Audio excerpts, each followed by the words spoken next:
사도행전 12장 1절로 19절 말씀입니다. 사도행전 12장 1절로 19절인데요.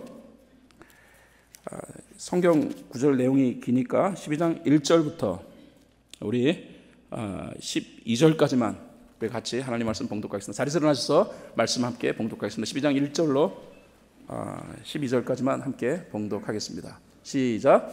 이 무렵에 헤롯 왕이 손을 뻗쳐서 교회에 속한 몇몇 사람을 해하였다. 그는 먼저 요한과 형제가 아닌 야고보를 칼로 죽였다. 헤롯은 유대 사람들이 이 일을 기뻐하는 것을 보고 이제는 베드로까지 잡으려고 하였다. 때는 무교절 기간이었다. 그는 베드로도 잡아서 감옥에 가두고 4명으로 경비병 4패에게 맡겨서 지키게 하였다. 6월절이 지나면 백성들 앞에 그를 끌어낼 속셈이었다. 이렇게 되어서 베드로가 감옥에 갇히고 교회는 그를 위하여 하나님께 간절히 기도하였다. 헤롯이 베드로를 백성들 앞에 끌어내기로 한 그 전날 밤이었다. 베드로는 두 쇠사슬에 묶여 군인 2사람에게서 잠들어 있었고 문 앞에는 파수꾼들이 감옥을 지키고 있었다. 그런데 갑자기 주님의 천사가 나타나고 감방에 빛이 환히 비치었다. 천사가 베드로의 옆구리를 쳐서 깨우고 말하기를 빨리 일어서라 하였다. 그러자 쇠사슬이 그의 두 손목에서 풀렸다. 천사가 베드로에게 띠를 띠고 신을 신으라 하고 말하니 베드로가 그대로 하였다. 또 천사가 그에게 겉옷을 두르고 나를 따라오너라 하니 베드로가 감방에서 나와서 천사를 따라갔다. 베드로는 천사가 하는 일이 참인 줄 모르고 자기가 환상을 보고 있는 것이라 생각하였다. 그들이 첫째 초소와 둘째 초소를 지나서 시내로 통하는 철문에 이르니 문이 저절로 열렸다. 그래서 그들은 바깥으로 나와서 거리를 하나 지났다. 그때 갑자기 천사가 떠나갔다. 그때서야 베드로가 정신이 나서 말하였다. 이제야 참으로 알겠다. 주님께서 주님의 천사를 보내서 헤롯의 손에서 그리고 유다 백성의 꾸민 모든 음모에서 나를 건져주셨다. 이런 사실을 깨닫고서 베드로는 마가라고도 하는 요한의 어머니 마리아의 집으로 갔다. 거기에는 많은 사람들이 모여서 기도하고 있었다. 아멘. 제가 늘 반복적으로 드리는 말씀이 있습니다. 그게 뭐냐면은 사실보다 중요한 것은 해석이라고요. 일반적으로 사람들은요, 어떤 상황, 그 상황이 이유가 되어가지고서 행동이 나온다고 생각합니다. 그런데 사실은 그렇지 않습니다. 상황 때문에 행동이 나오는 게 아니에요. 그 상황에 대한 해석에 의하여 행동이 만들어지는 거예요. 우리가 이 선교적 삶을 살아가기 위해서 한 가지 넘어야 할 고비가 있습니다. 그게 뭐냐면요, 선교적 삶에도 좋지 않은 상황들이 우리를 찾아온다는 것입니다. 우리가 예수를 믿으면 좋은 상황만, 시온의 대로 같은 좋은 상황만 우리에게 있을 것이다 라고 생각하는데 그렇지 않습니다. 좋지 않은 상황도 있어요. 그러나 그 모든 좋지 않은 상황 속에는 하나님의 숨겨진 섭리가 있다는 것이죠. 그 섭리를 볼 수 있는 통찰이 있어야 합니다. 그리고 그 상황을 섭리적으로 하나님의 섭리적인 관점에서 해석할 수 있어야 돼요. 물론 이거 쉽지 않습니다. 성령께서 그래서 계시는 거예요. 성령께서 우리의 삶에 있는 모든 상황을 옳게 해석해 갈 수 있도록 그래서 통찰과 지혜를 우리에게 주시는 것이죠. 오늘 베드로의 삶, 예루살렘 교회에 엄청난 위기가 또다시 찾아온 것을 보게 됩니다. 때는 주후 44년경입니다. 6월절 전후로 통상 헤롯 왕으로 알려진 아그리파 1세가 유대인들의 환심을 사기 위해 교회를 핍박하죠. 이때 세베대의 아들 중 한 사람이었던 사도 요한의 형제 야고보 사도가 사도로서 이제 순교자가 됩니다. 이런 교회에 대한 핍박을 유대인들이 너무 기뻐했어요. 그래서 헤롯 왕은 베드로를 체포해가지고 구금시키고 그 다음에 6월절 후에 재판을 통해서 베드로를 사형시키려고 했다는 거예요. 바로 그런 상황에서 교회는 베드로를 위하여 간절히 기도하고 있었다는 것이 우리가 읽은 본문의 내용입니다. 자, 이 내용을 통해서 성경은 우리에게 무엇을 제시하고자 하는 것일까요? 먼저 영적인 해석을 잘 할 수 있도록 하기 위한 전제를 우리에게 가르쳐 줍니다. 여러분, 우리가 영적인 해석을 하기에 앞서서 먼저 우리들이 생각해 봐야 할 것이 있습니다. 우리의 모든 상황 속에는 믿으시기 바랍니다. 하나님의 은혜가 함께 한다는 것입니다. 할렐루야. 사랑하는 여러분, 예수 그리스도를 믿는 그리스도인들의 삶 속에 하나님께서 은혜라는 것을 미리 준비해 놓으셨어요. 우리가 그게 잘 안 보여서 이거 이제 죽었구나, 이제 끝났구나라고 생각을 하는 것이죠. 그러나 그렇지 않아요. 모든 상황 속에 숨겨진 하나님의 은혜가 있습니다. 자, 베드로가 투옥된 감옥의 모습 6절이 이렇게 말하고 있습니다. 헤롯이 베드로를 백성들 앞에 끌어내기로 한 그 전날 밤이었다. 베드로는 두 쇠사슬에 묶여 군인 두 사람 틈에서 잠들어 있었고 문 앞에는 파수꾼들이 감옥을 지키고 있었다. 두 쇠사슬로 양손을 결박했다라는 거예요. 로마법은 감옥에 갇힌 사람들 가운데서 그냥 큰 죄가 아닌 사람들, 경범죄에 해당되는 사람들은 한 손만 묶어놓는데 중범에 해당되는 사람은 양손을 묶는다고 합니다. 거기다가 보통 일반적으로 간수가 같이 감옥 안에서 감시하지는 않아요. 중범죄 가운데서도 정말 사형 집행 정도 받아야 될 중범자 중에 중범자는 양옆에 간수가 이제 24시간 감시하며 지키는 것이죠. 그러므로 베드로의 현재 상황은 성경이 말한 그대로 그 다음 날 베드로가 백성들 앞에 끌려 나가는 거고, 그리고 아그리파 1세 이 헤롯 왕은 베드로를 그 백성들 앞에서 환심사기화해서 처형시켜야겠다고 마음 먹었다라는 것입니다. 이제 베드로의 목숨은 죽은 목숨입니다.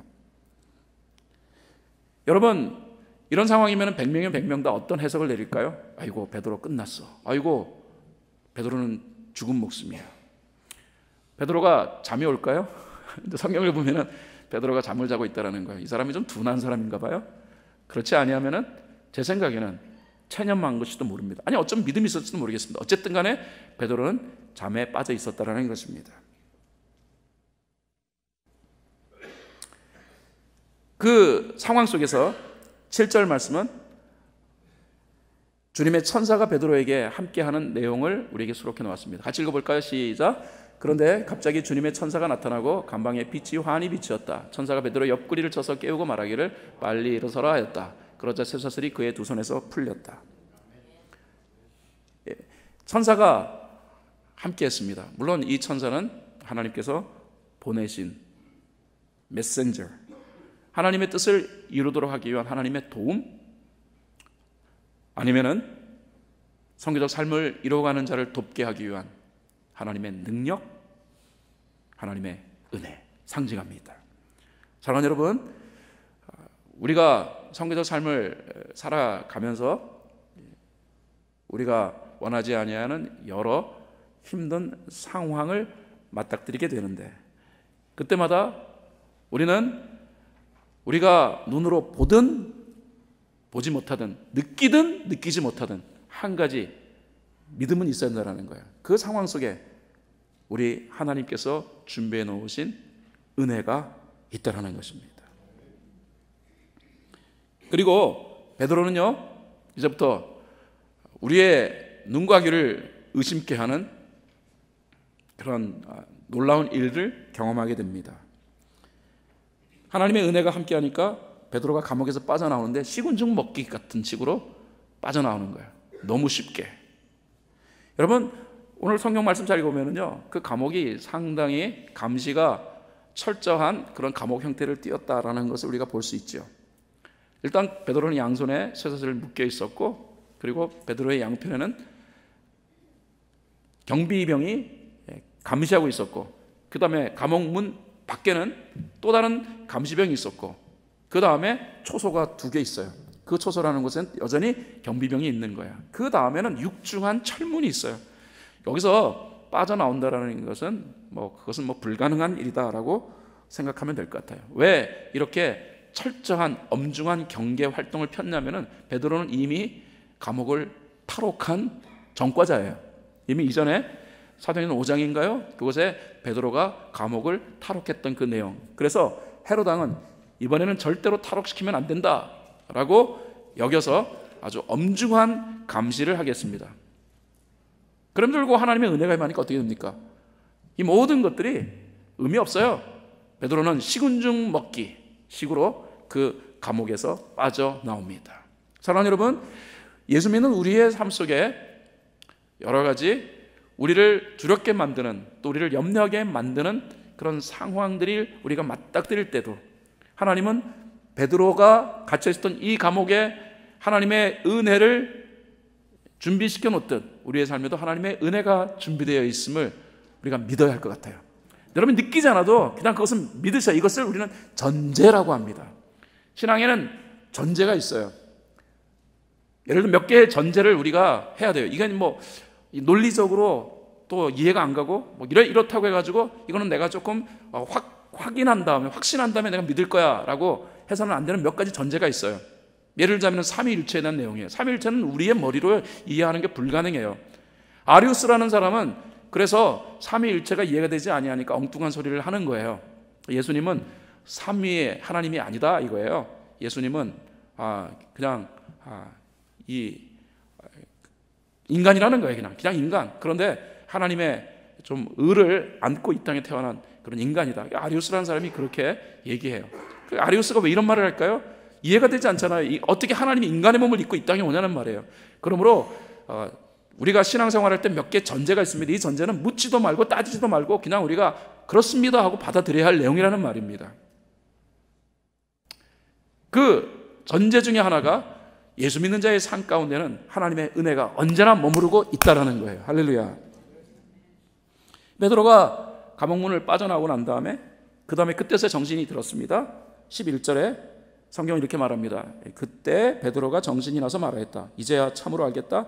주님께서 주님의 천사를 보내셔서 헤롯의 손에서 그리고 유다 백성의 꾸민 모든 음모에서 나를 건져 주셨다.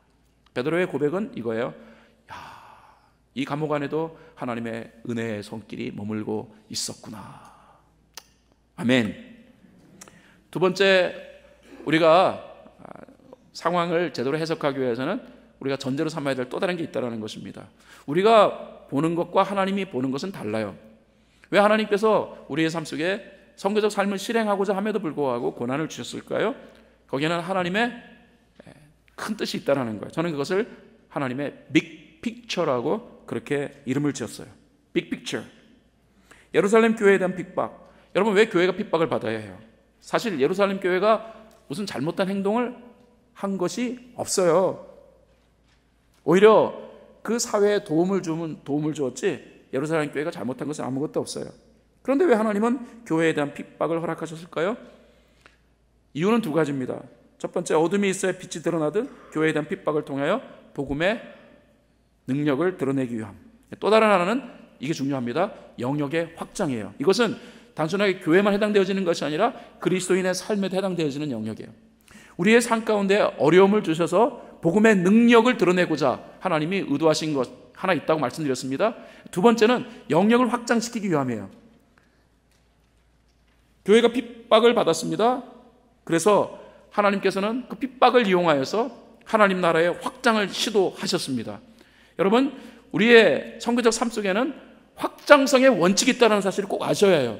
이것은 선교적 삶에만 해당되어지는 것이 아니라 그리스도의 삶 가운데 원천적으로 하나님께서 제시하신 하나님의 사역의 원리예요.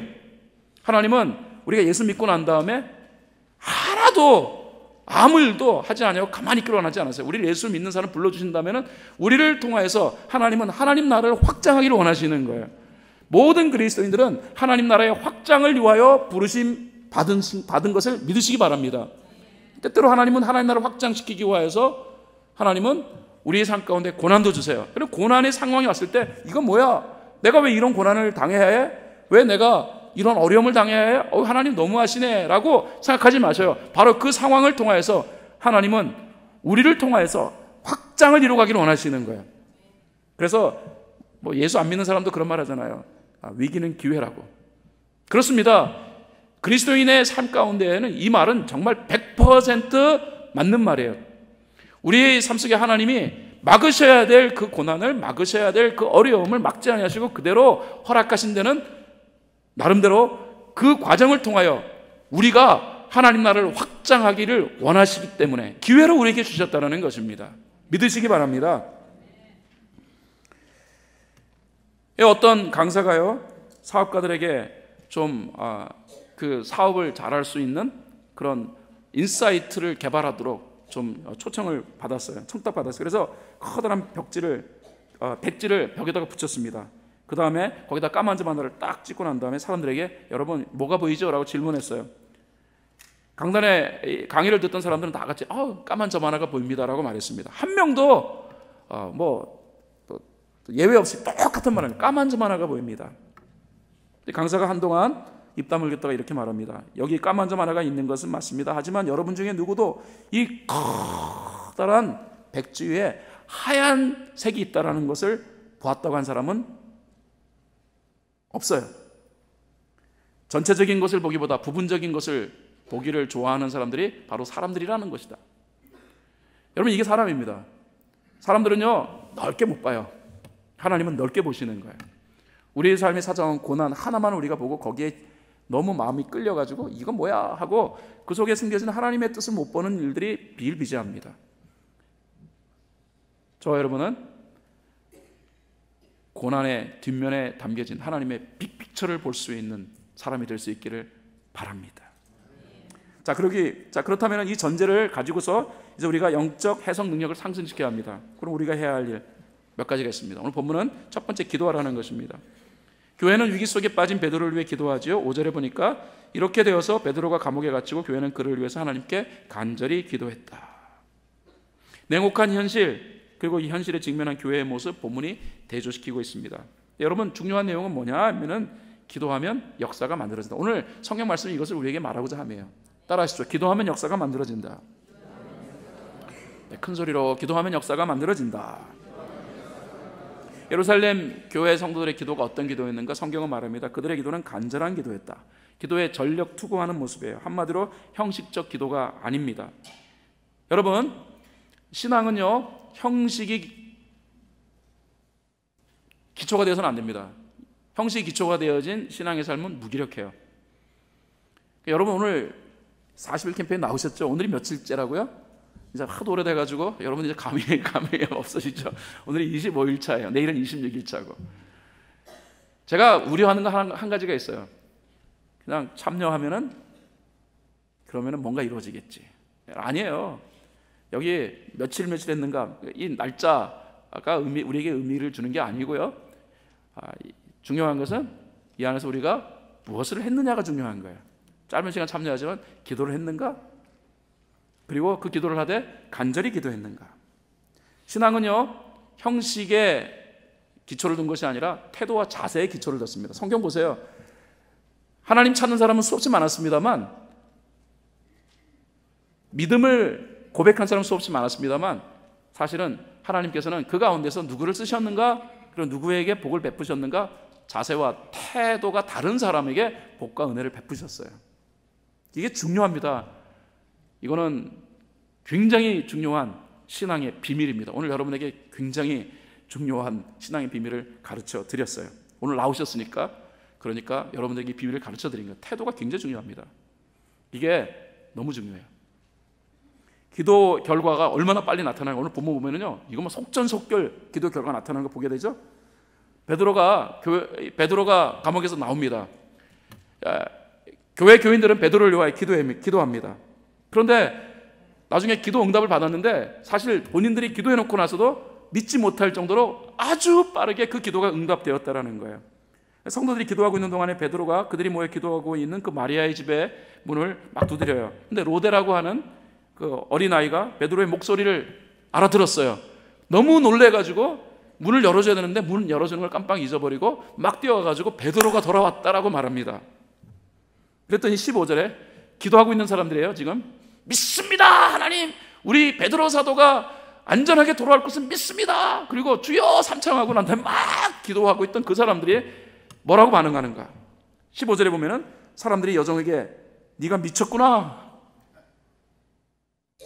하고 말하자 여종은 아니라 참말이라고 우겼습니다. 그러자 그들은 그렇다면 베드로의 천사일 거야 하고 말했다. 무슨 말입니까? 그들이 기도해놓고서도 이렇게 속전속결로 이렇게 빨리 이럴 줄을 몰랐다는 거예요. 여러분, 성경 말씀 기억하십니까? 예레미야 33장 3절입니다. 네가 나를 부르면 내가 너에게 응답하겠고 내가 모르는 크고 비밀한 일을 내게 알려주겠다. 두 번째 내용입니다. 우리가 가져야 할 태도, 자아를 걷어내라는 것입니다. 우리 6절로 7절 말씀 같이 읽어볼까요? 시작. 베드로가 감방에서 나와서 천사를 따라갔다. 베드로는 천사가 하는 일이 참인 줄 모르고 자기가 환상을 보고 있는 것이라고 생각하였다. 베드로가 비몽사몽간에 천사가 행한 역사를 경험했다는 거예요. 저는 이 부분에 퀘스천을 좀 가졌어요. 왜 이게 비몽사몽간에 이랬을까? 제가 주석을 살펴봤습니다. 대부분 주석은 이렇게 얘기하더라고요. 베드로가 감옥을 빠져나온 것은 베드로가 이성적이며 의지적인 판단을 해서 나온 게 아니었다. 베드로가 스스로 환상을 보고 있는 것이라 착각한 것인데 왜 하나님이 베드로를 이런 비몽사몽 속에 빠져 있는 상황에서 그를 구하게 했을까? 주석가들은 한결같이 이렇게 표현하더라고요. 하나님은 모든 것을 다 아시는 분, 베드로가 이성적 판단을 하는 상황에서 베드로를 끄집어냈으면 베드로 자신도 하나님이 행하신 일에 선뜻 나서지 못할 수도 있다는 사실을 하나님은 아셨다. 왜? 두 눈 부릅뜨고 자기 옆에서 자기를 지켜보고 있는 경비병, 그리고 관문문 밖에서 두 눈 부릅뜨고 자기를 감시하고 있는 또 다른 경비병, 제1초소 자기를 감시하고 있는 또 다른 경비병, 제2초소 자기를 감시하고 있는 또 다른 경비병. 아무리 베드로가 믿음이 있다 할지라도 이성적 판단으로 생각하면은 이것은, 여기를 빠져나간 것은 불가능. 그러므로 베드로가 의지적이고 이성적 판단에서는 쉽게 하나님이 하시는 일도 쉽게 수용하기는 어려웠을 것을 하나님은 아셨기에, 그러므로 하나님은 그를 비몽사몽간에 구출하는 작전을 행하신 것이다. 왜? 여러분, 실제적으로 믿음을 가지고 기도했던 예루살렘 교회 성도들도 베드로가 이렇게 구출된 것을 스스로 믿지 못할 정도로 그 상황은 악조건 속에서의 상황이었기 때문이에요. 그런 의미에서 저는 본문 보면서 이런 생각을 해보는 거예요. 하나님께서 하시는 일을 제일 많이 방해하는 존재, 우리는 사탄이라고 생각하는데 어쩌면 그 사탄보다 한 발 앞서 우리 자신이 하나님의 일을 방해하는 가장 큰 장애 요인이 아닐까라는 생각을 해봅니다. 왜 그런 줄 아십니까? 우리가 가지고 있는 자아 때문이에요. 이 자아를 중심으로 우리는 판단을 해요. 물론 우리의 자아 그리고 우리의 이성이 판단의 근거가 될 상황도 있어요. 그러나 어떤 상황은 말입니다, 우리의 이성과 우리의 논리를 뛰어넘는 하나님의 뜻에 의거한 판단이 필요할 때도 있다라는 거예요. 이러한 판단이 필요할 때 우리는 묻지도 말고 따지지도 말고 하나님 뜻에 적극적으로 순응할 수 있는 우리가 되어야 한다라는 것입니다. 오늘 본문은 그런 의미에서 두터운 우리의 자아를 깨뜨리는 것이 바로 바른 상황 판단을 할 수 있는, 다시 말하여 상황에 대한 바른 해석을 내릴 수 있는 자가 될 수 있다는 사실을 우리에게 가르쳐 줍니다. 그래서 자기 옆에 계시는 분에게 한 가지 꼭 가르쳤으면 좋겠습니다. 제가 볼 때 저나 여러분이나 고집 하나는 되겠어요. 네. 여기서는 아멘 아멘 하지만 설교 끝나고 나면은요 도로 아멘 돌아가요. 네. 저 그런 분 많이 봐요. 저도 그래요. 저도요. 큐티 할 때는 막 아멘 하지만은 큐티 딱 끝나고 나면 다시 본래 모습으로. 그래서 왜 이렇게 나는 고집이 셀까? 요즘 많이 부르는 찬양이 낮엔 해처럼 밤엔 달처럼이에요. 왜 바울처럼 그렇게 살 수는 없을까? 근데 바울도 고집 셌던 사람이더라고요. 그런데 바울은 나는 날마다 죽노라고 표현했더라고요. 무슨 말일까? 무슨 뜻일까? 묵상해보니까 답이 나와요. 바울은 매일매일 두터운 자신의 자아를 깨뜨리느라고 몸부림쳤더라고요. 이게 저와 여러분에게 있어야 할 것 같아요. 예수님 말씀 우리 같이 한 번 더 읽어보고 이제 말씀을 마치도록 하겠습니다. 마태복음 16장 24절 25절 예수님이 하신 말씀, 아주 중요한 말씀이죠. 큰 소리 같이 읽어볼까요? 시작. 누구든지 나를 따라오려거든 자기를 부인하고 제 십자가를 지고 나를 따라오느라. 누구든지 자기 목숨을 구하고자 하는 사람은 잃을 것이요 나 때문에 자기 목숨을 잃는 사람은 찾을 것이다. 예수님이 하신 말씀 중 자기 부인 무슨 뜻일까요? 자아 깨뜨리기예요. 주님 때문에 자아를 깨뜨리면 진정한 나를 얻게 됩니다. 주님 때문에 나를 깨뜨리면, 나의 자아를 깨뜨리면 진정한 나를 얻게 됩니다. 사랑하는 여러분 모두가 그러므로 나의 고집을 깨뜨리는 일을 통하여서 우리의 삶 가운데 부딪히는 이 모든 상황을 예수님의 마음으로 해석해 볼 수 있는 저와 여러분 될 수 있기를 바랍니다. 결론 짓겠습니다. 성경적 삶은 상황에 대한 바른 해석 능력 없이는 지속하기 힘듭니다. 그리스도인들이 해야 할 해석은 반드시 어떤 해석이요? 어떤 기준? 따라하겠습니다. 영적 기준. 큰 소리, 영적 기준. 상황 속에 담겨있는 하나님의 은혜를 찾아보십시오. 하나님이 그리시는 큰 그림을 먼저 보십시오. 이를 위해 기도와 자아 깨뜨리는 일은 반드시 우리가 해야 할 일임을 잊지 않았으면 좋겠습니다. 아멘인가요? 자리에서 나시겠습니다. 우리 말씀 적용하겠습니다. 오늘은 짧은 시간이지만 우리가 합심하여서 통성 기도하려고 합니다. 적극적 기도에 힘쓰자고요. 네. 예루살렘 교회 성도들이 적극적으로 기도했더니 하나님이 역사하셨습니다. 오늘 우리가 짧은 시간이지만 함께 합심하여서 기도하는 순간 우리의 삶 가운데 기도 응답을 내리시는 하나님의 역사가 있을 것입니다. 한 가지 부탁드립니다. 항상 이렇게 하지는 않으셔도 돼요. 여러분이 설교를 들으시면서 김지성 목사 설교를 듣거나 뭐 누구의 설교 들을 때마다 하고 나름대로의 어떤 논리, 이성에 의해서 비판적 시각을 갖고 듣는 것은 정말 나쁘지 않다고 생각합니다.